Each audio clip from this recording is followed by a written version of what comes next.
Well, you can do all those things and so much more. Just grab a seat in the chair or the floor. Sit back, relax, recline. Well, she drops another casual line. You're tuned into Casually Molly with Molly and Bergie.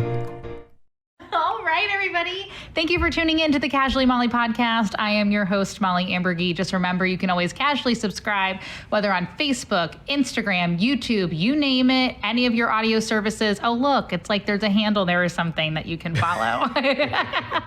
But, oh, Scooter, I didn't even realize your hat matches my wool sweater. See? What are we doing? We're doing it. We're doing it. We're doing the thing. We're matching. I feel like that's just the theme of like this whole year and now entering 2021. We're doing it. Like, this is happening. It's happening. But I'm really excited. We have our first jazz musician that is on Casually Molly. So give it up for Scooter Brown, everybody. Yes. Peace, everyone. Oh, I love it. I'm so happy that you're here, Scooter. We were we've been actually talking a lot. Yeah. I really appreciate it. You were like, I love to talk. And I was like, oh, me too. This is going to be great. Absolutely. But for those of you who weren't part of our conversation, Scooter, why don't you give a little bit of a background as to who you are and what you do in the St. Louis area and beyond? Cool. I'm Scooter Brown, Carlos Scooter Brown.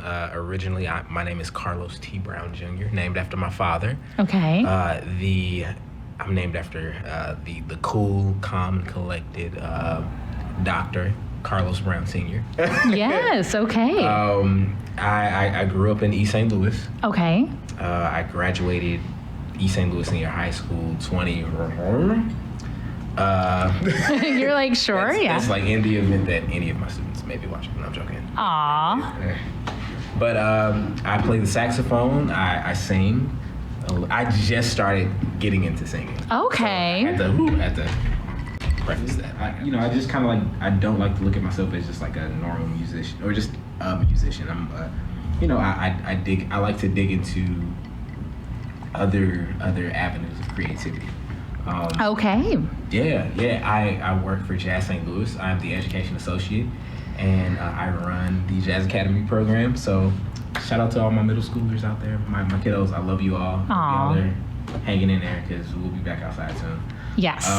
Yeah, that's what I do. And then, every other weekend or so, I'm either DJing or playing or... Okay. Yeah. So, like, what do you not do? I ask all my guests this, but Play basketball. Oh, well, neither do I. I'm a huge basketball, head, but I'm Who's your favorite team? Woo, Boston Celtics. Okay, I gotcha. I feel like mine is like the typical LA Lakers, but I'm also like... See, there's the friendly competition. See, exactly. You have See, and we'll see LeBron is from Ohio and I'm from Ohio. So anywhere he usually goes, I just kind of follow with it. I loved him when he was in Cleveland, but now that he's part of LA, I'm like, sorry guys. Understood. I would feel the same way. Oh, I love that. Well, see, that's something I didn't even know about you. And you DJ? Tell us about that. So I recently, BC, before COVID. Yes. I got into DJing and it was just kind of like an avenue that just really, I don't know, it just kind of and the funny thing is when I started DJing, that's when my dad was like, oh, I used to DJ back in the day. I was like, what? Yeah, I was like, what? We share the same name and you have a DJ? What? And then a good friend of mine, Lamar Harris. Good friend of mine, Lamar Harris. I love that there was a chuckle. I'm like, ooh, what's the story with Lamar? Oh, no. She's Lamar Harris. Lamar, if you're watching this, I appreciate you, man. No, he always gets on me. He's like, man, don't mention my name. Don't mention my name. I was like, no, he's awesome. He's an awesome creative as well. Cool. And an amazing DJ in the area. And he just kind of it kind of came up. I was asking him a question. I was like, yeah. So I was kind of I was behind my desk at the time, and we both worked together in the Jazz Academy program. So he's one of the teaching artists, and he's just hilarious. So I was behind there, and I was like, yeah. So I was just kind of looking at some DJ controllers. He said, oh yeah. And then it was just kind of like, it was just like a snowball effect. It was like, so what are you looking at? And I was just like, well, I'm looking at this Roland, or this Pioneer. And so he was like, yo, if you get into it, like, just do it, and he's always been supportive. Like, my family, they're just super supportive of me being a DJ. Oh, so, I love that. I love being a DJ. It puts me in a position to really, since I've been DJing, it shows me that, like, a DJ they're like, how can I put it, like a conductor in an orchestra. Sure. It's like the same thing, but it's like the difference between actually, for me at least, and I hope doesn't anybody come after me for saying this, but I doubt they will. I'm sure they're gonna agree. But it's like the difference between a DJ versus an actual, like, conductor is like a conductor. They're directing the music that's there, and it's like, I feel like, me personally, I feel like they're there to kind of like just bring the excitement out of the musicians in order to make the music happen. Sure. Versus like a DJ, it's like, all right, cool. I'm a huge hip hop head, so like we may have like Electric Relaxation with or by a Tribe Called Quest, or some Cardi B, or whatever the case may be, and it's like we're using other people's songs to kind of like tell our story. Yes. Or where or what we're feeling at that moment. So it all ties in. So, yeah. Well, I always have appreciated DJs, so that's why I wanted to ask. So no, 100%. I'm like, I feel like anybody, like anything in my life, especially, I got to go to Italy for a little bit, and like I always met a lot of like Italian DJs and stuff, which like I know sounds really bougie, but it was like, when you're like young, you're on a budget and stuff like that. You meet all these cool like artistic people, which maybe you do when you don't have a budget too, I guess, in another realm. But anyway. So you, like I read, and you were mentioning this a little bit, you're a Jazz U alumnus and program director for Jazz Academy. I am. Yeah, why don't you tell us a little bit about how you got into that? Just because for those of you who don't know, we're right up the street from Jazz at the Bistro here in St. Louis. Jazz at the Bistro, shout out to them. It's a great venue. I've been there before, as I told you, when I was in college, and then also after. So why don't you tell us a little bit how you got into that? Absolutely. Huge shout out to Phil Dunlap. He was the educational director before my cohort, Andy Ament, took over. And so I got in when I was in the 8th grade, and I was kind of like, that transitional period from 8th grade to 9th grade. Sure. Right. And then you have like that, I was a band kid, and so. Oh, okay. Right. And so, everybody has like that spring concert at the end of the year. Sure. Right. And so I don't know, for some odd reason, Phil just so happened to be in East St. Louis in the Classy Jordan Auditorium? I can't remember. That's okay. But anyway, the auditorium at East St. Louis Senior High School. And I was with my middle school friends, and we were on stage and we were playing Chameleon. Ooh. By Herbie Hancock. And he came up to my dad. He was like, "Hey, is that your son?" I think that's how the story went. "Is that your son?"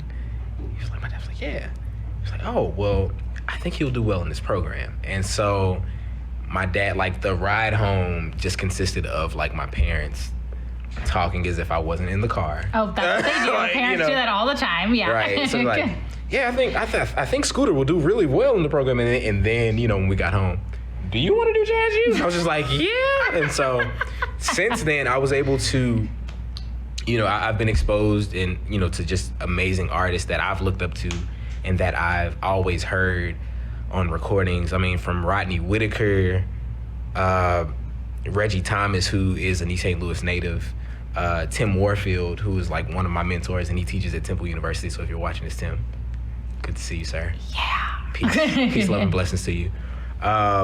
And even like I'm it's put me in a position to even meet some of my heroes like Casey Benjamin, who is an amazing saxophonist and DJ as well. Again, like just it's amazing how just like things just tie together. And I think that was kind of like the extra push that I needed to kind of like yo, like take this serious. Or Yeah, like not necessarily saying that like, oh, you need to take it serious, but it's like if you're gonna do it, you got to put your all into it. Yes. And it's like if you're not, then maybe try basket weaving or something else. You know what I mean? I mean, and nothing against those who are basket weaving out there. Like, yeah, if you're a basket weaver, you're good. Like shout out to you. Like keep going, 100%. I wouldn't know how to do that. So. Oh my God. So, I participated in Jazz Youth from my freshman year all the way through my senior year.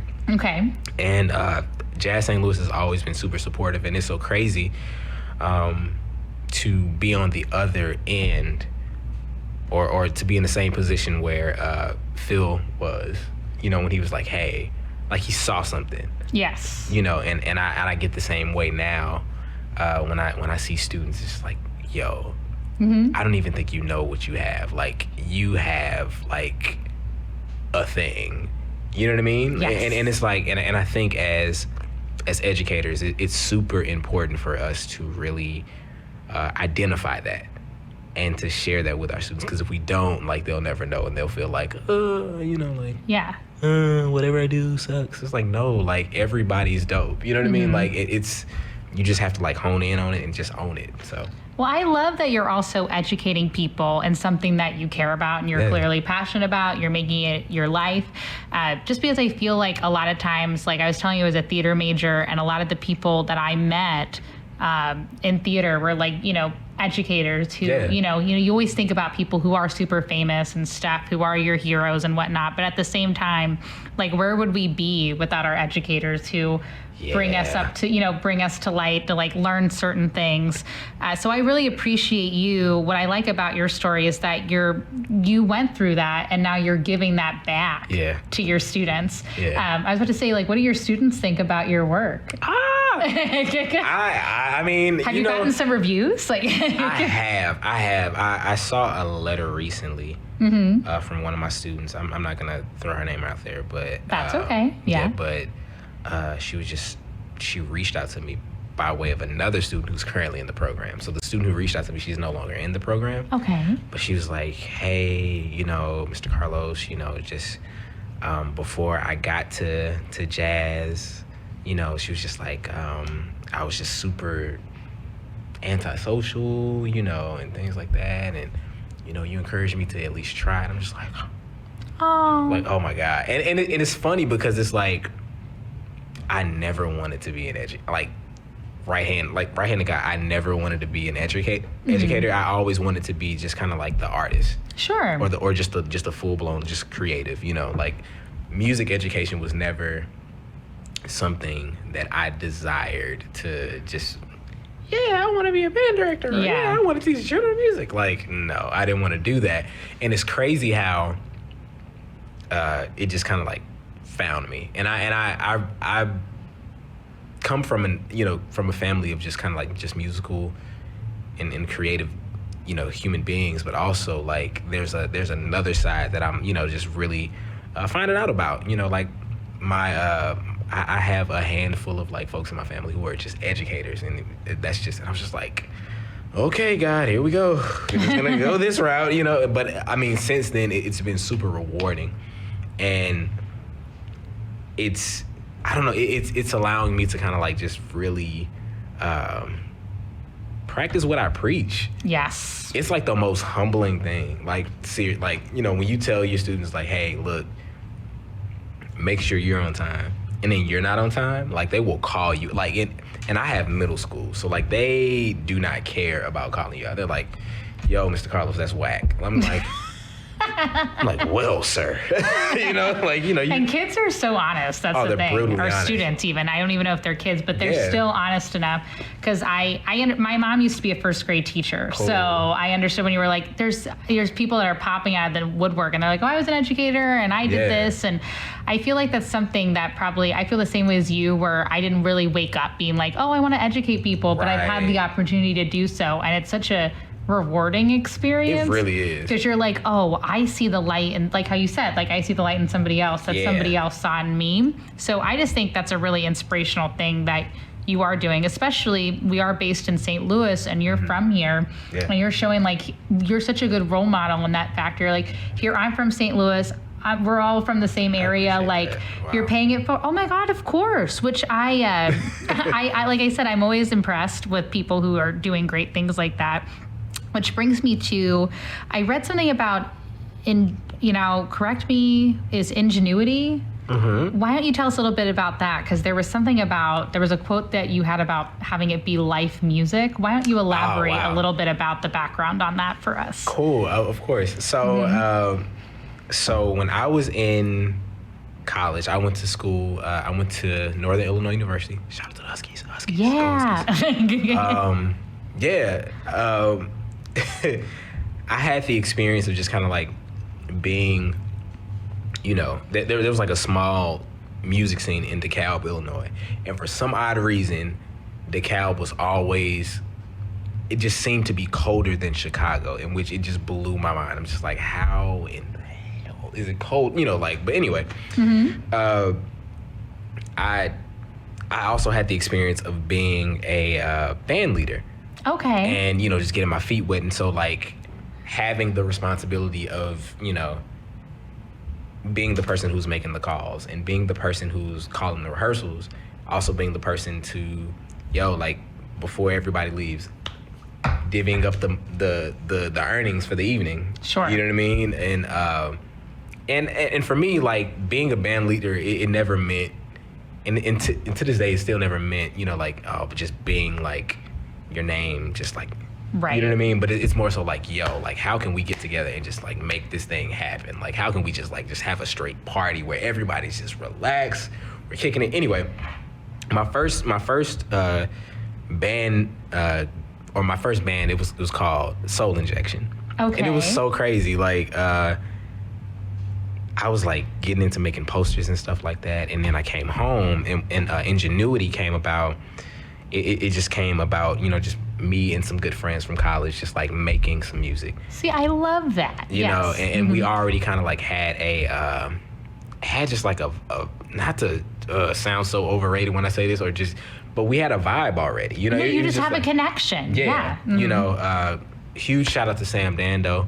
If you're watching this, shout out bass. to them. Shout out to Everett Sticks Minton on the drums, and shout out to my brother Antonio Foster on the keys. And so the thing with Ingenuity, I just wanted to use a name that would just kind of like fit all of us just in one word, and we're just, when we get together, we just bounce ideas off of each other. Yes. And since COVID, I know Sam hasn't been able to get that because Sam is from the, I believe, Chicago, Wisconsin area. So sure. Yeah. And Antonio, it's funny. Antonio, we met in Jazz U, and then my best friend Everett, we met in Jazz U too. And also, we've known each other since the 6th grade. So. Oh, so you guys have experienced so much of life together. Oh my God! We've lived together. We've cursed each other out. Oh, that's true friendship. You live together, you curse each other out, but you still love each other at the same time. At the end of the day, I'm just like, yo. and I think too that also strengthens the relationship on the bandstand, like while we're playing, because I think that there's a level of trust that just goes into any and everything, especially like bearing your soul in front of others, but then I have to also be vulnerable in front of you as well. Yes. But that's how Ingenuity came about. And one of the first times that we got together was for my album release, Growth, at Music Record Shop, right up the way. And oh my God, it was like the most. It's like everything's in this area, guys. Oh my God, it was ridiculous because it was just it was a time where we needed each other. Let me speak for myself. I know I needed them. You know what I mean? And it's a difference. It's a huge difference between just playing with just folks, just to play for like a check, and then you go home and then you just forget about it. Mm-hmm. But then when you're creating memories, when you're creating vibrations, when you're just going into just you're tearing into new territory creatively, that's what it's about. So that's where Ingenuity came from. And if all of y'all are watching this after COVID, during COVID, we've been sending each other like ideas and stuff. So Right. It's gonna happen. We're gonna have like a record. Yeah, well, that's the thing. Like, it's been, well, not that I'll ask you to, and we'll get into some other things as well, obviously, interviews, you know. What I find interesting is that even during COVID, I think you and I were kind of touching on this a little bit, just chatting in the other room, but, you know, it's kind of, at least for me, I feel like it's kind of pushed my limits as an artist where I'm like, oh, you know, and I've been like pretty creative in using different venues for shows or for comedy or things like that. But it has kind of pushed my limit of using virtual technology as well as like, you know, I have a good group of friends, and even though they're not in a cool band with me, it's like, they still, like, you need those friends. It's just like you said, that will give you those vibes. Like, even people who aren't in the creative world, but still have the appreciation and understanding for it. So that's what I kind of wanted to ask you. You know, you were touching on that a little bit, and I'd love for you to tell our listeners kind of what you've been doing during COVID to kind of still keep your artistic dreams and endeavors alive. Because you've been doing a lot of live streams, as I've noticed. I gave you props on your album Sentiment, which is how I found out about you. So why don't you tell us a little bit about what's been keeping you busy during this time? It was so crazy. So it's amazing how like a pandemic can put a lot of things into perspective. Yes. You know, not just in terms of life, but in terms of, you know, your career, you know, like your creative flow, things like that. And so since you know, the pandemic, you know, being in the house and having to switch virtually all of a sudden, I like challenge myself to make beats every day. Yes. You know, and so I have this, and I actually need to grab this from my parents' house so I can take it back to my place. This is like my little. Well, Scooter's parents, he's coming over to grab something, so be ready. No. But I would. It was like a little bingo machine that my sister, shout out to Brianna. I love you, Brianna. Shout out to both of my sisters, Brianna, Morgan. I love you dearly. Yeah, like my heart. Are you all, is that the three of you? And so you're just surrounded by two women. I am. I love it. Yes. And also, of course, you know, so I including my mother and then my father. Yeah, we have my father. I'm close with my parents too, so I understand. But go ahead. But, sorry, I just got distracted. No, you're good. You're good. This is all good. But my sister got me a bingo machine. And I can't even, I remember it was like one day we went to church. I don't mean to interrupt you, but what's a bingo machine? I don't even know if I'm like, you know, that like the little. Super cool. So I don't know if that's the proper term, but like, you know, like the little thing where you twist it around, it's like. Oh, yes. Please correct me. Now I know. So I don't know what the term is either, but now I know what you're talking about. Dope. Okay, I was like, I didn't know. I'm usually on the other end, like punching where I'm like, am I going to get bingo? But now I get it. It probably is called bingo machine. We'll look it up later, and then we'll put it in the description. There you go. What's it, a bingo machine? We don't know. But that's a cool sister. Okay, go ahead. So I forgot the reason why she was like, And so she runs a daycare. So she was like, the kiddos are not going to use this. I'm pretty sure, like, you know, if they get a hold to, like, one of the little small, like, they were, like, super small, like, bingo, but, like, they're going to choke on it. She's like, I don't need this. Like, so. And I remember her saying she got it from the Dollar Tree. So it's like, dope. Oh. So me using my imagination was like, all right, how about every time, like, I get a number, that's, like, the amount of beats that I have to make in a week. Mm-hmm. And so, oh, my God. I love that idea. Oh God. So let me tell you what happened. So like the first time, the number that I got was 37. And I was like, nah, man, like I'm cool. Like, and you know, and I'm super spiritual. So I'm like, yo, God, are you sure like this is the number that you want? 37? 37 is like a thing. So I made it to 31. Okay. I made it to 31 in a week. Mm-hmm. And then the next week I pulled like maybe 15. So I was like, all right, cool, reasonable. And so after a while I stopped, but I did that to kind of like keep me in the game and to keep me, you know, in the creative headspace. And then around April of this year, as a matter of fact, on my birthday, one gift to myself, or last year, I was like, yo, I need to finish my website. So it's crazy how like the pandemic just slowed everything down for me to think and to be a little bit more strategic. am I fond of how am I fond in of the package that it came in? Nah, I'm cool. Yeah. But honestly, I mean, not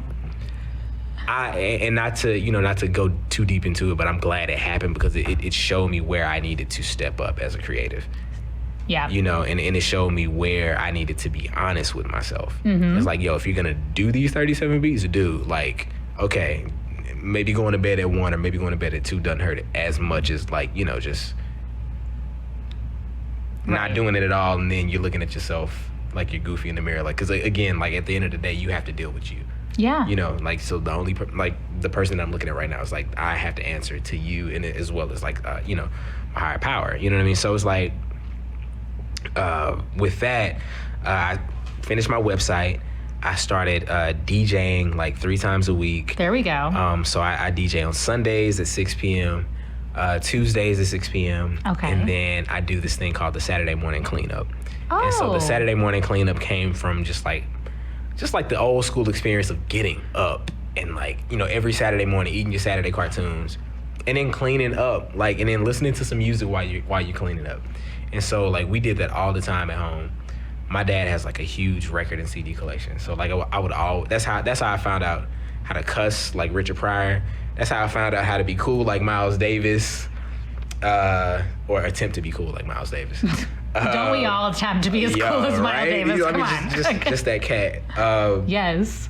And then like that's how I learned about just how just the sensual side of music from Anita Baker, or the spiritual side of things, like listening to CeCe and BB Winans and Commission, and I mean just so many different things. So I've been doing those 3 things, and then occasionally I will like go live but yeah, I've been doing that to just to keep my chops up as a DJ, but also just to connect with people, because I think the biggest thing now is like people still, at the end of the day, people are still gonna want an experience. And so it's just like as a creative, it's like how do you stay relevant, but not necessarily how do you stay relevant for the sake of being relevant, but how do you stay relevant as like in the sense of you serving your community?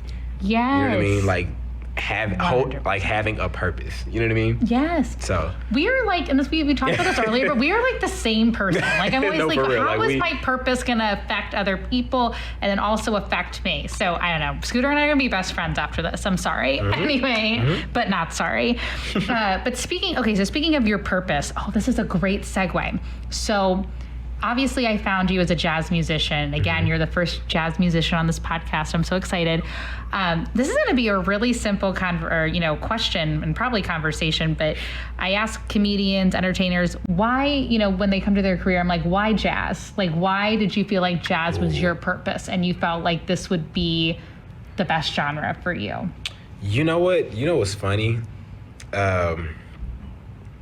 People and a lot of my friends, we cringe when we hear like jazz musician. It's so nuts because we never wanted to be associated with kind of like the gatekeepers of this music. Sure. And it's so crazy. Like we were earlier today in Jazz Academy, like right as the kids were getting home, we were like just talking about like gatekeepers, and then yesterday had a housewarming at my sister's place, and me and my parents, we were talking about gatekeepers of like just certain things. And it's like when you have gatekeepers, sometimes it can kind of like, they're kind of like the old they're kind of like the old farts that you like really just try to impress, and like, am I doing this right? Am I swinging hard enough? Or is this jazzy? And it's like, on one end we live for their approval, but it's like at and I feel like there comes a time in every creative's life where you just have to just say F it, like just big time, and just like really go for what you know. Yeah. Like, and so for me, jazz was like my view for jazz, just in the definition, it always changes. But honestly, like my go-to like definition, to me, jazz is just like freedom, because it's like, you have like so many different types. You have bebop, you have big band, you have cool jazz. Yes. You have I don't know. You have bossa nova. You have Latin jazz. You have Brazilian. You have There's free just so jazz. many. I know. Then you even have now, which this is. I mean, now it's a morph of both hip hop and jazz, which you can't have hip hop without jazz. Like, I mean, like, there's no other way. And so, like, for all of like the gatekeepers out there, like, I'm sorry, you just cannot have jazz and not have hip hop because of clearly, like, if you go back to like the early samples, digging into like Nas's Illmatic, right? You'll hear like on the World Is Yours, you'll hear Ahmad Jamal playing Dolphin Dance. Oh wow! I believe it's okay. no. I'm sorry, not Dolphin Dance. Oh my God, I forgot the sample. But then there's a Story of My Life. I'm like, I forgot. Yeah, I'm in a moment. I'm blanking right now. But Ahmad Jamal is like one of the most sampled jazz musicians, and he's just like for the hip hop heads, he's like a pioneer. Like we look to him like, yo, like, or Herbie Hancock, like, yo, like, and it's amazing how everything ties together. But what made me get into jazz was like my father, like hands down, 100%. Like, he's like my hero. Like, oh, that's like, such a lovely thing to no, hear. seriously, like, yeah. seriously, like, you sound like you have a really cool family. We'll get into but I was like, everybody sounds super talented in this family. Yeah. I'm like, and No, they like- sound super fun. But go ahead. So your dad's your hero. We Yeah. have fun. No, we do have fun. We do have fun. But yeah, my dad's like my hero, man. He plays trumpet.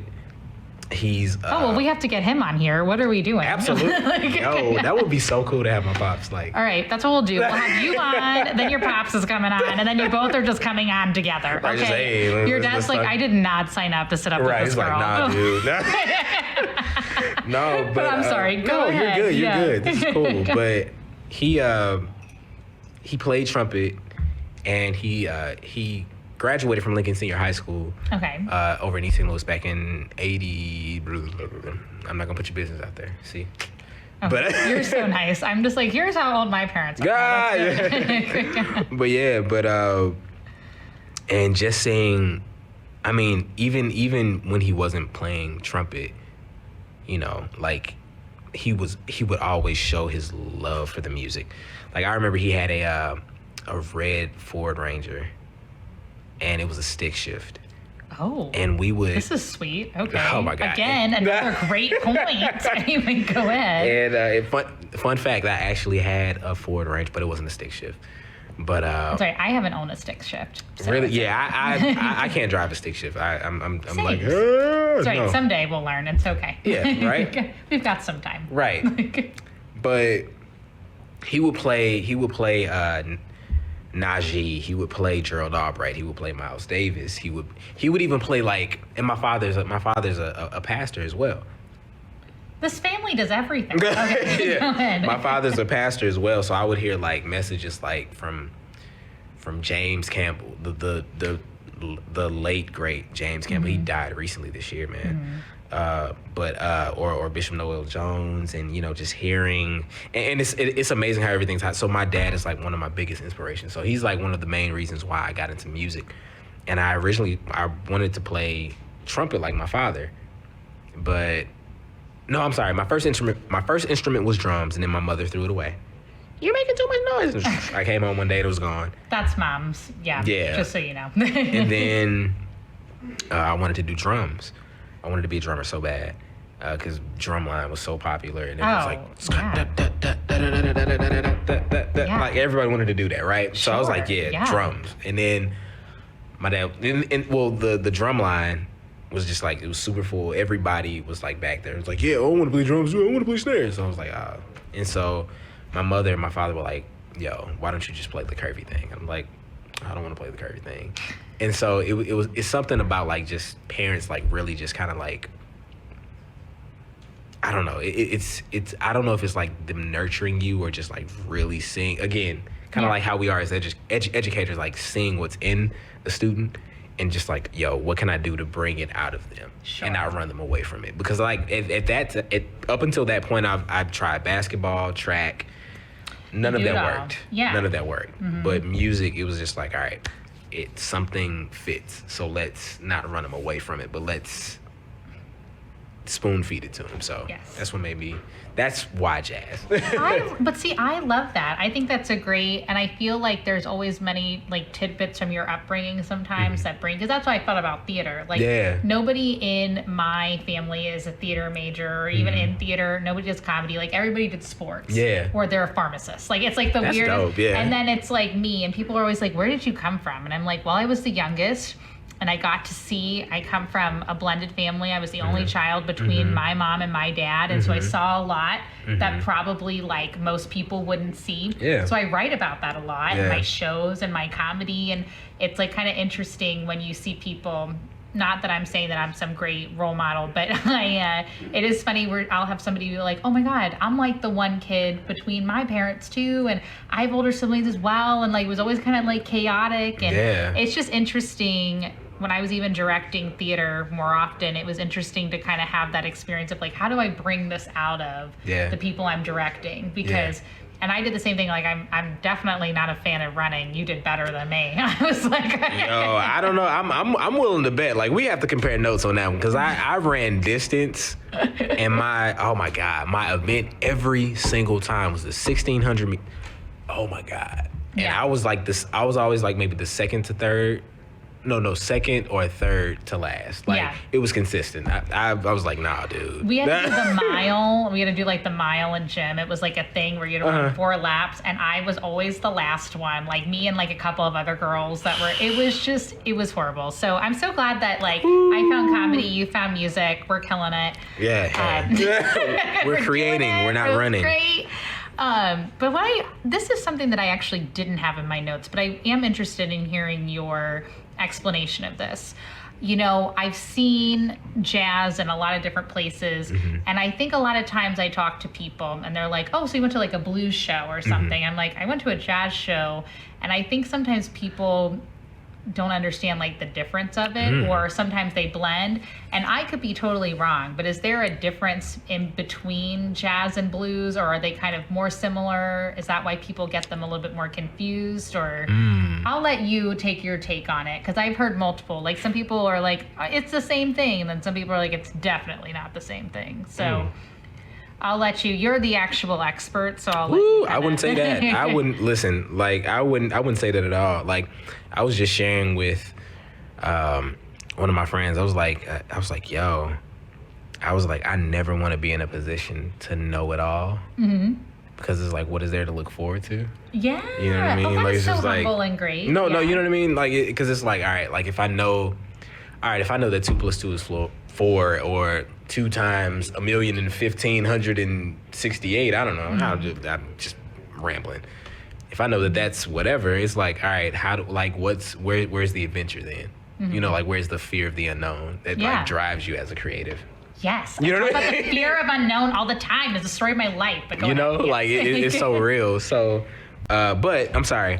No, this was great. I love that you said fear of unknown. This is perfect. I feel so less alone now knowing that there's other people who do fear of unknown as well too. No, so. seriously. Like, I mean, again, like they say a mind is a terrible thing to waste, which is very true. But I feel like an imagination is a terrible thing to waste as well. Yes. And adventure. So I feel like it all ties in. But to address your question, for me, both jazz and blues, they're just as honestly, you can't have jazz without the blues. See, yes, you know what I mean? I agree with that. So it's like, it's almost as if jazz is like, I wouldn't say that, well, you can look at it kind of like this tree. So jazz is maybe the tree, right? Yes. And okay, and maybe free jazz is one branch, and then you have like just a certain set of leaves that, or certain fruit. Yes. That's bared on this end, right? And then you have maybe stretch music. Shout out to Christian Scott. To stretch music, and maybe there's a handful of just like music and just art that's created from that. And then you have again free jazz, something that's that was birthed out of like the Jim Crow, you know what I mean, and things like that. So I mean, you have all of this, and so I feel like blues is just like another branch Interesting. on the Okay. tree. And honestly, just the art of improvisation, because improvisation exists as well in blues. And I think in blues, like, they just get a little bit like just like the level of intimacy in a blues is Yes. ridiculous. You know, like I just to quote Joe Williams, every day I have the blues. So every day I have the blues.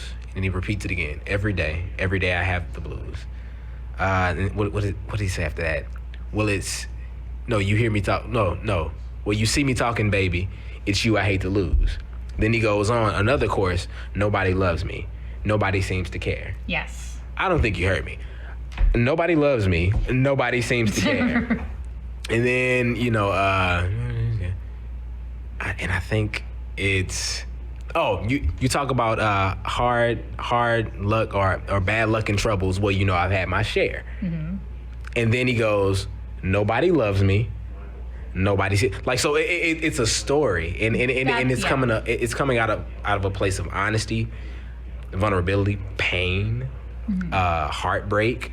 Then you have like happy blues, like I don't know, like I feel like anybody can sing the blues. Sure. You know what I mean? Like if you ever had your heart broke, if you ever stubbed your toe, if you ever wanted to, I don't know, like yell at your superior at your job, or whatever the case may be, everybody's had the blues at some point. Mm-hmm. You know, and so with the blues, it's just a matter of really magnifying those things that are troubling you, but at the same time, like using it in such a way to where you're freeing somebody else. Yeah. You know what I mean? So it's just like, yo, nobody loves me. Nobody seems to care. Mm-hmm. Nobody loves me. Nobody seems to care. Yeah. Nobody seems to care. You talk about hard or bad luck and troubles. Well, you know I had my share, but and when I say it, it's like super dark. But when you put the intent behind it, like, nobody loves me. Nobody seems to care. Ba-dum, ba-dum. You know what I mean? Like, when you have it's all about the intention. So with blues, I don't think it's not necessarily just like always a sad time. Yeah. It's a moment of expression, and just the same thing with jazz. Like for me, that's what jazz serves as for me. Like just a safe place. Again, a safe place to where I can like express myself freely, and I'm not judged, and I'm not vibed or what, like, oh well, no, you're too young to get your heart broke. Bull stuff. You know what I mean? Yeah, you know what I mean? I've like had my heart broken before. Right. You know what I mean? Like one of the biggest heartbreaks is like when, I don't know, as a kid, like maybe when your show goes off and you don't know when There's so many different versions. Yeah. You know what I mean? So it's like, who are we as other imperfect human beings to judge like what somebody's experience is as it relates to expressing themselves through this art form, whether it be spoken word, whether it be through comedy. Because I have a huge like space in my heart for comedians.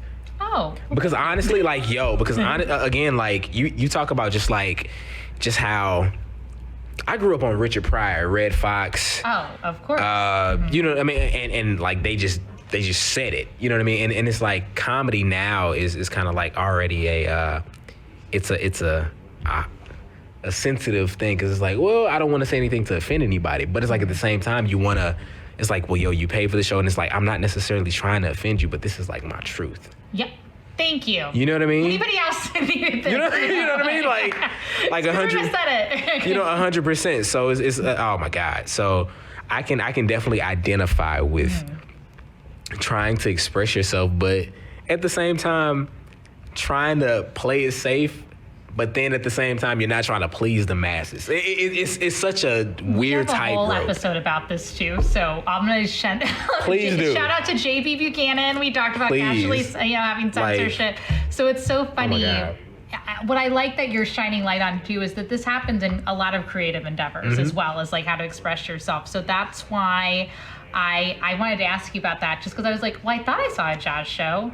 right? Like, Yeah. like if people are like, oh, you saw a blues. And I was like, I don't know what the difference is. So I was like, let me ask somebody. But I liked your metaphor of saying a tree with branches. Yeah. Just because I feel like a lot of the last 3 episodes, honestly, have been a lot about like, why does everything have to be so conditional? Like, that's, that's the theme. Right? It's like, why does everything have to be in a box? Because when you are, and I know a lot of people who listen to this are in like, you know, artist positions or appreciate the arts, like they all understand, or people who are just tuning in who want to learn and appreciate it. Like I said, you know, you can't always box everything up. You can't. No. You real life can't. Like, and honestly, I mean, and that goes back to something that I realized that I clearly did not address. The life music part. Like, why I call it. So check it out. So I can't,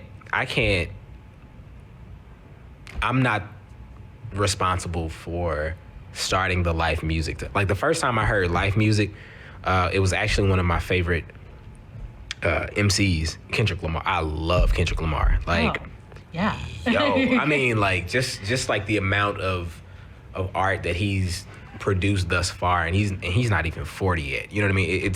I know. It's like, and it also kind of like leaves me in a position to inspire me. Like, yo, if he can do it, then I can do it. You know what I mean? But anyway, not to get off on that tangent, but oh no, that's what this podcast is for.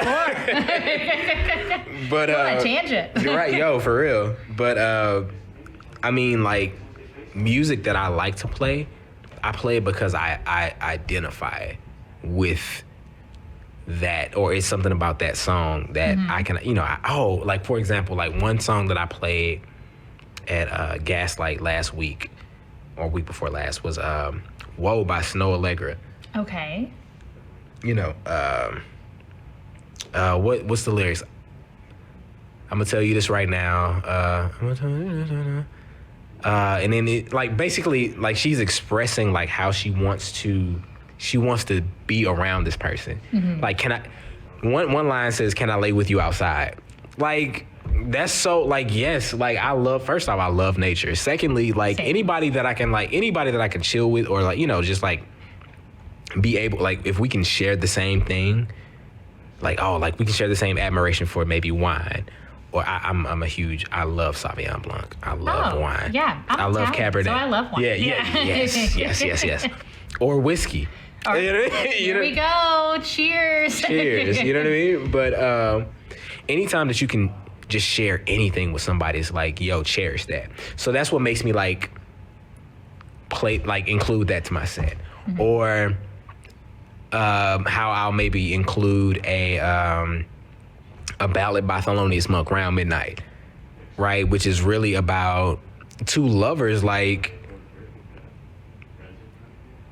arguing, like they're not on the same page. Sure. You know what I mean? So it's like, okay, like if you put yourself in that position, or if you actually experience that, it's like it's nothing for you to kind of like tap into that and really like play it and really live in that moment to like paint a picture for folks. You know, so I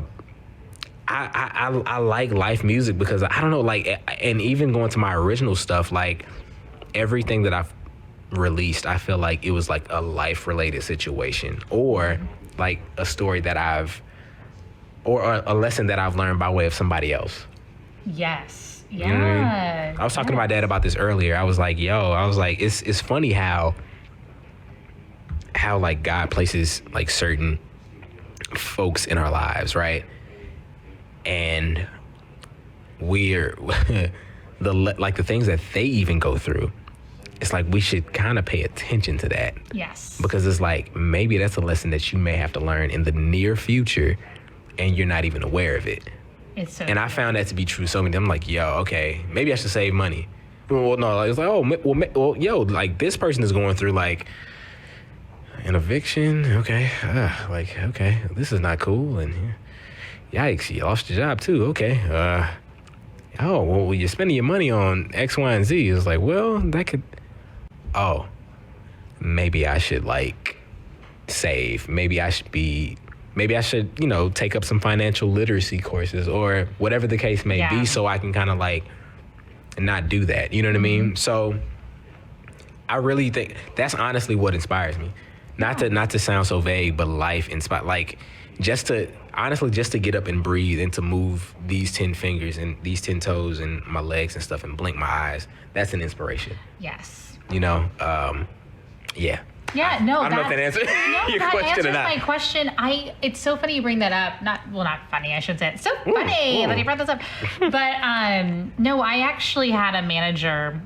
Actually, it wasn't even in artistic realm. It was just in Kate Spade. I used to work there when I was in Cincinnati. I used to work at this cute designer store.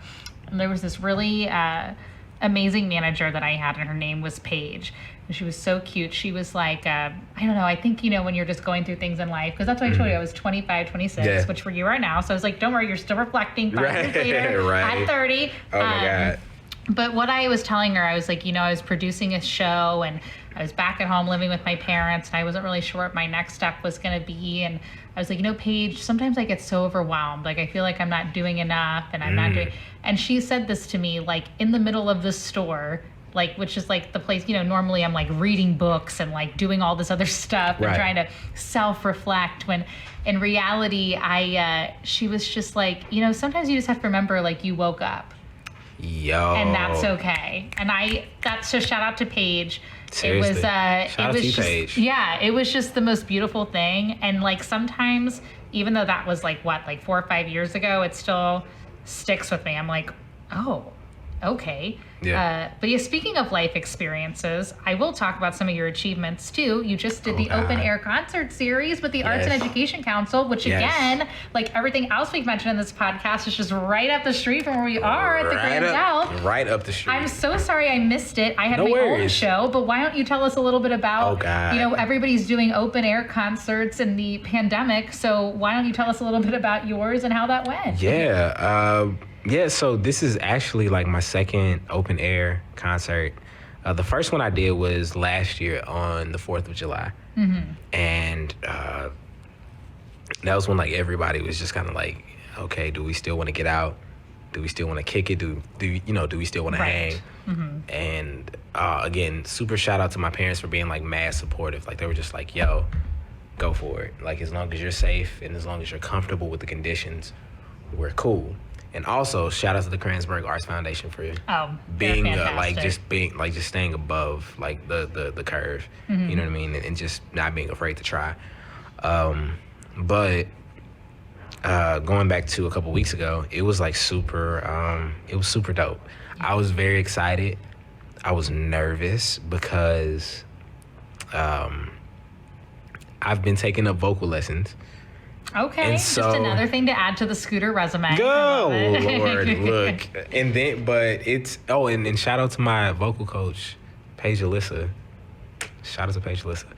But it was so crazy, like, cause I've been taking vocal lessons for like maybe a few months.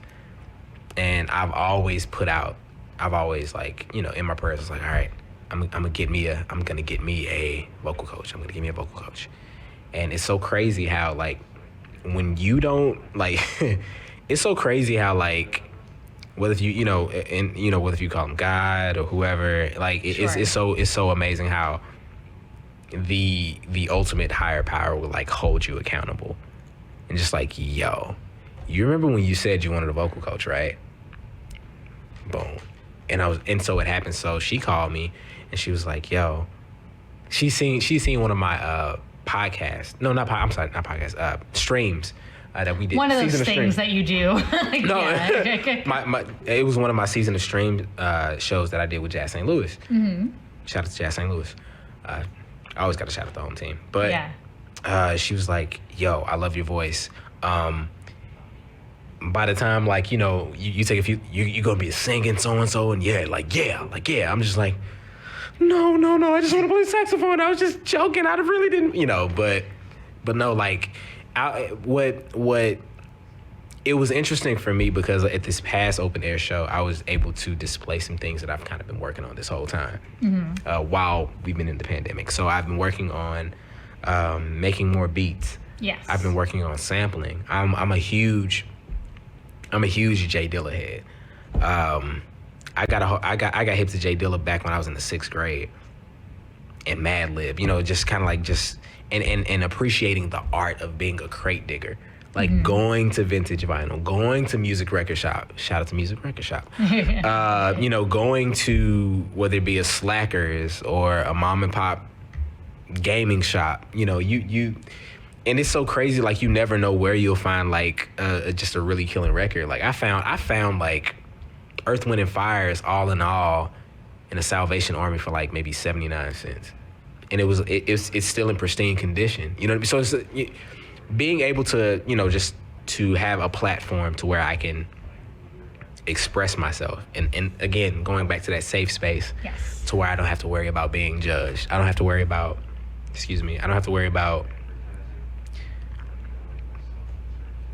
and not necessarily being politically, how can I put, offensive. Yes. I think that's better. We got the you know word. what I'm saying? So, Yes. because again, like my aunt told me a while ago, she said, "You don't know what you don't know."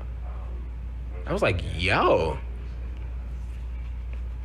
if I would have known it a long time ago, I wouldn't have been sweating X, Y, and Z. You know what I'm saying? Mm-hmm. But you just don't know what you don't know. So in the event that, you know, that I ever offend, thankfully, like, folks have come up, yo, this is a thing, you know? But anyway, yeah, like, this is, it was super dope. I sung 2 songs. Yeah. I played on both of those songs that I sung.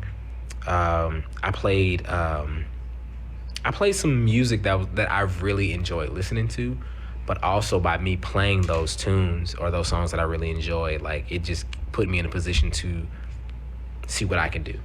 It's like, all right, like I played some tunes by Robert Glasper. I played another tune by I love Robert Glasper, man. Yeah, me too.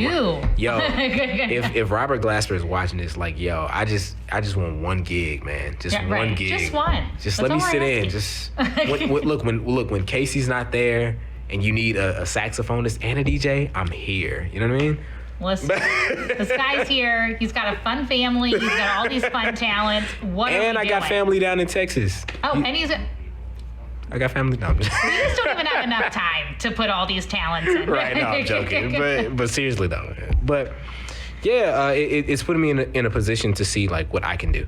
Mm-hmm. You know, and and being honest with myself too. Like, what is something that I can play that it's not gonna push me, but it's gonna push others around me. Sure. And hindsight is gonna push me even more. You know, so yeah, it was really fun. Like if I could, I'd do it over and over again, and I wouldn't change a thing. Well, let me know the next one, and Absolutely. we'll definitely get that situated. Oh yeah. You've answered a bunch of my questions. The Dope. last one, well, I have a couple left, but I was like, you know, if you still have some air to answer some questions here. Hey. How I came across Scooter, just on a personal level, was I was looking at music, and I told you this earlier, and I'll talk about this on the podcast, obviously. I came across your album, Sentiment. Yes. And I was like, oh, and I was telling Scooter earlier, there's a track on that album called Note to Self. Yes. And when I was younger, then that's what I was saying. Like, I think a lot of the things was that even though I had siblings, and I mean, I don't want them to listen to this and think I don't love you guys very much, but they were all like 14 to 16 years older than I was, and I was born later in life. So kind of my way of kind of coping with my feelings and my emotions, I would write notes to myself and being like, hey, Molly, you've got this. Like, absolutely. And then I feel like I did this for the longest time, and I forgot I did this until a few months ago, I went home and I found these notes, and then I listened to your track. Wow. And you wrote a note to yourself basically, and then the jazz came underneath it. Yeah. And I was like, what a beautiful mix of music and spoken word together. And it's something I normally don't hear with jazz, but then again, that could be my ignorance. I feel like you're just the jazz genius and you put that together. Look. No. But as I like rubbing nose here, I'm like, I don't know, we'll see. But why I asked that is, you know, what inspired you to create that Note to Self, and then also just that album in general? Wow. To go to Note to Self.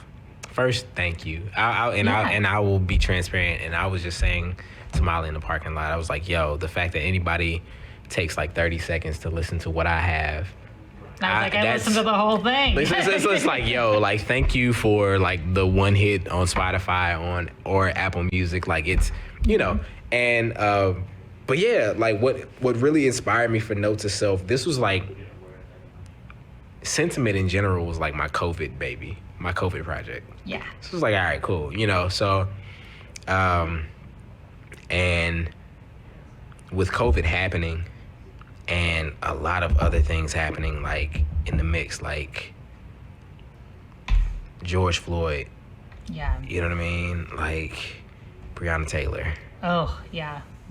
I say this like a guttural because these are all hitting me. You know, it's, and I was like, the funny thing about Sentiment, it took 3 different forms. The third form, that's when it kind of like, all right, that's it.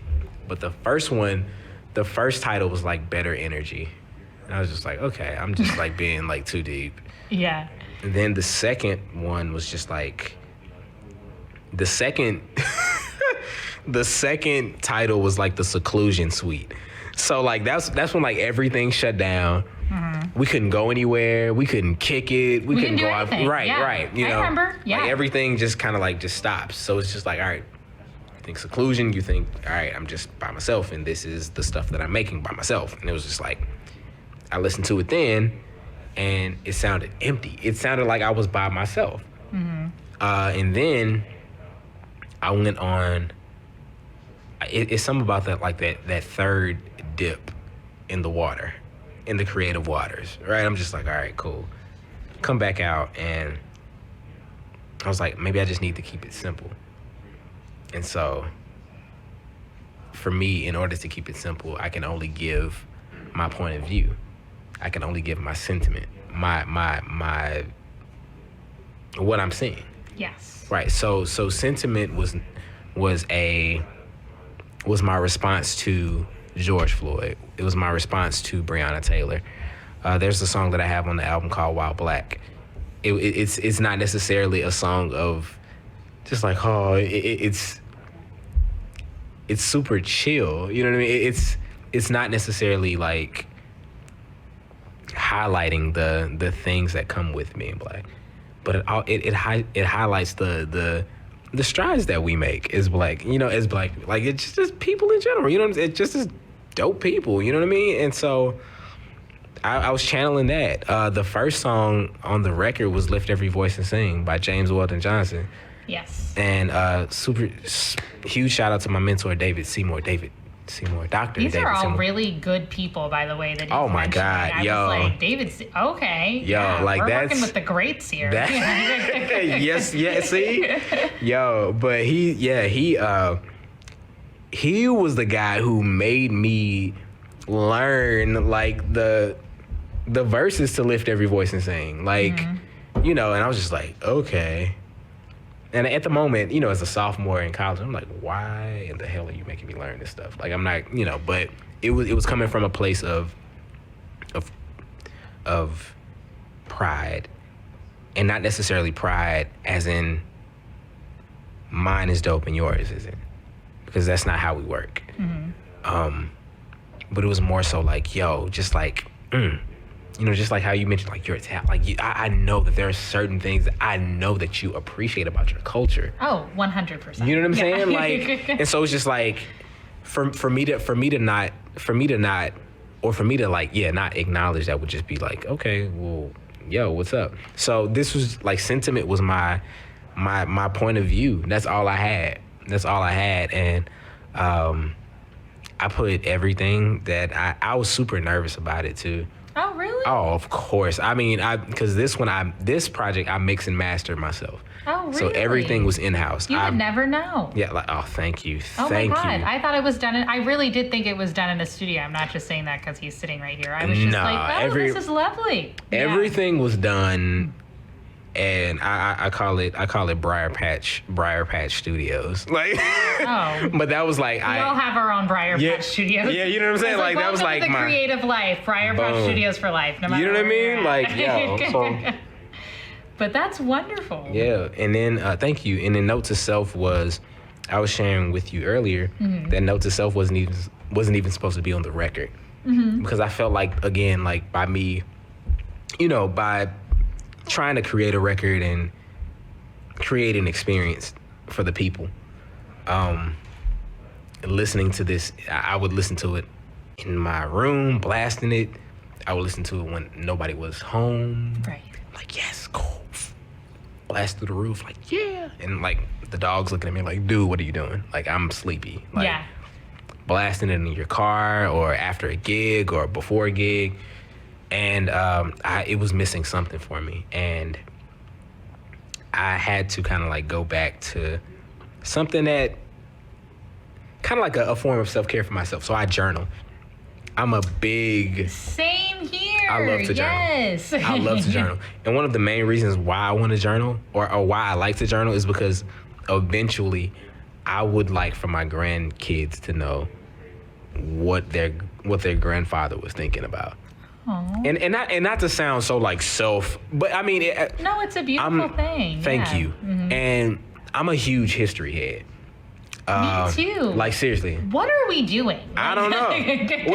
We're doing the thing. I met you. I feel so understood as a human. All right, go ahead. No. Yes. I'm a huge history head, and I even like mentioned like, yo, if I didn't major in music, so I majored in music, and then my senior year I switched to communications media studies. Okay. But going back, I was like, yo, I probably would have been a history major. Oh, because 100%. I love history. Yeah. You know what I mean? And just the knowing where things come from, and then just like the evolution of again, like not forgetting about what happened, but cultivating the future. Like that's a part of the reason why I love like being an educator. Like not to be like, here's my thing. As an educator, I don't want my name called like, yeah, Mr. Carlos, help me out with that. Like, no, but it's just dope to know that I'm teaching our next one of our future presidents how to clap and count rhythms. Yeah. They may not even use this in the White House. Like, or they might. You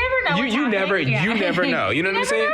You never know. So, but anyway, yeah. But note to self was just kind of like, I needed something, and I remember waking up that morning, and I was getting calls left and right, and it was just like another day in quarantine. So I'm just like messing around on the keyboard, and I started messing around with some drum sounds. So I was like really feeling like what really inspired me was like was the group We Are King. I don't know if you are hip to We Are King. Oh. Woo! But I'm ready. Let's do this. We Are King. Oh my God. Huge shout out to Amber and Paris. I believe it's Strother. I hope I'm pronouncing y'all's name correctly, but I love your work, and I also want to work with you as well in the near future. But their music is super dreamy, and they're from Minneapolis. Okay. And Prince discovered them. Oh my God! Like Prince discovered them, and like they have some of the most dreamy music, and it just makes you feel everything. Like you can feel like the triumph. You can feel like the sensual side. You can feel like the pride. You can feel like the strut. Like, like, yeah, like I know I got this. You know what I mean? But messing around with the synth sounds, and then also like kind of like tapping into that Minneapolis sound. Like Prince. I love Purple Rain. Purple Rain is like one of my favorite movies. Yeah. Like, and so originally it was going to be an interlude, and I was like, well, I need something on here. And I was like, I started messing around, just started talking in this filter on my microphone, and long story short, I ended up pulling up the scripture. Oh my God, my pops is going to kill me for not even remembering the scripture. Forgive me. But yes, we can't have him on this podcast. It's like, well, no, I'm joking. But the scripture said he will never leave you or forsake you. Yes. And the art of repetition, it's so powerful. It is. Especially like when you're talking about affirmations, you're talking about declarations, you know what I mean? Like just goals for your life. And so he will never leave you or forsake you. And then immediately from that one, it goes to never. And then like the sample is like, never ever leave you. But he was just talking about like the higher power never leaving you. And so I found that scripture, and I was like, yo, I'm gonna put it on there. and like it was the third take. I usually do three takes. If I can't do 3 takes, I'm gonna take a break, come back, and that's how I am with jokes. So yeah, right. Right. It's something about like the third power time. Of 3, yeah, absolutely. And so I came back and I was just like, yo, I'm gonna just let it flow. And I remember like my folks being in the house at that time. I don't even know if they like realized like how much stuff was recorded while. Oh, sorry. I don't know if they realized like how much stuff was like recorded like while they were in the house. But that it was a place of I was just really trying to talk to myself. And in my songwriting book, one of like the third, I think I have a second or third entry in there. It was a letter to my son.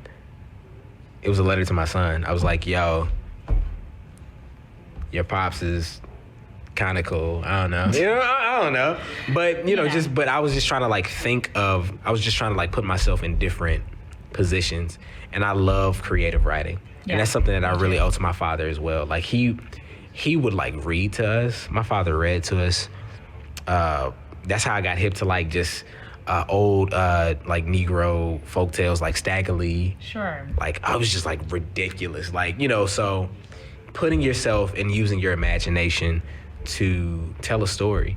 And this was like a story that honestly I was speaking to myself. I was like, yo, look, because all that stuff like people irritating me or whatever the case may be, it was like that's what was like messing me up at that time. And I was surprised like a lot of people really liked that record. Yeah. I was like, what? I was like, I was really thinking you liked the first one or maybe the third or fourth. But it was just something for myself. And it's so crazy how something for yourself can free others. Yeah. Especially with the right intent. Because I was not expecting for folks to really like it's all about that intention. Track. Intention, so. And I feel like that's, like I said, I related to it because, we are going through such different phases in life right now. And sometimes you do have to kind of have that note to yourself to remind you, like, hey, you won't be left. You will have somebody there for you. And, like, you have to, and that is the repetition in your mind. You won't be left, and you do have somebody there. Which, speaking of, being there for your students, you've been doing all this stuff. So for people who are watching on YouTube as well as listening, I always ask because this is Casually Molly, what casual advice would you give to somebody maybe in your position now, or to anybody who is interested in pursuing jazz or the saxophone? What advice would you, or even just in life, what advice would you give to them? Go for it. I mean, like it sounds so vague, but if I can just like... We've had a few people say that too. Really? So yeah. Okay, I want to hear your description behind it. Wow. But everybody's always like, just go for it. Just do it. And I'm like, okay. Yeah, you know what I mean? Because here's the thing. Like right now we're in the middle of a pandemic. And I feel like as human beings, we're all gifted with a creative ability. I really believe that. Whether if you major in music or you're a bio major, whatever the case may be, everybody has like some kind of like, again, ingenuity within them or whatever, Call back, everybody. There we go. Yeah. And so it's just a matter of really tapping into that. There was a meme, or there was like a picture that I seen a while ago, and it was like a classroom full of kids. And the teacher was just like speaking, and you know how like they have like the cloud or like, sure. And so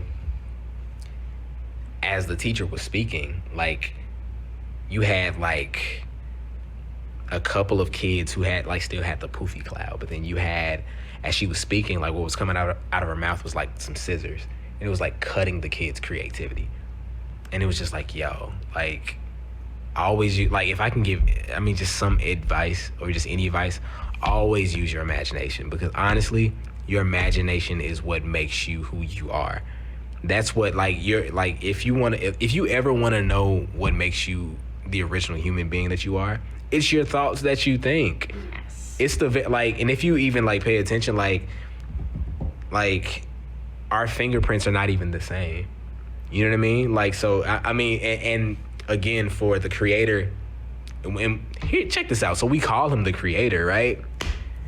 And we're made in his image, so we're all creatives. Yes. Like it's a no-brainer. So it's everybody has that creative bone, but like never allow anybody else's limitations like cut off your imagination, because that's so like I've had that done to me so many times. Yeah. You know, and because of that, it's like I'm pretty sure I missed out on some dope opportunities. But now that I'm aware, and now that I'm strong enough to know, like, yo, like, I have an imagination. Mm-hmm. And just because, like, you know, just because you don't like the color the color yellow on some boots or something, I don't know, Yeah. doesn't make me a weird person. It just means I'm colorful, I'm vibrant, I'm full of life, in which that's what every human being should be filled with.